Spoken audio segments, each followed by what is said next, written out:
आदमी अचानक हैरान रह गया जब उसने देखा कि एलियन धरती के खून में ही समा गया है। इस समय उसका रंग फीका पड़ चुका था और बस जरा सी ताकत लगाने पर ही वह पीड़ा भरी देह पल भर में राख सी भस्म हो जाती।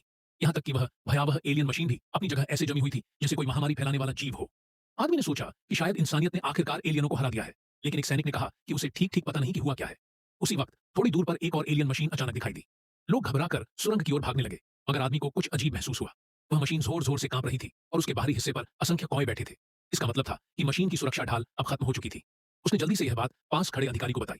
अधिकारी ने तुरंत स्थिति को भांपा और पल भर में जवाबी हमला शुरू करने का आदेश दिया। हैरानी की बात यह थी कि जो मशीन पहले अभेद्य थी वह अब पल भर में ध्वस्त हो गई। सैनिकों ने अपने हथियारों से फायर किया और कुछ ही देर बाद वह विशाल मशीन जमीन से दागे गए बम से धराशायी हो गई।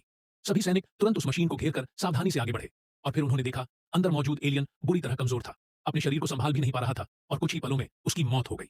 सब कुछ खत्म हो गया था, लेकिन उन्हें हराने वाला इंसान नहीं था, बल्कि वे सूक्ष्म जीव बैक्टीरिया जो धरती पर 3.5 अरब सालों से मौजूद हैं।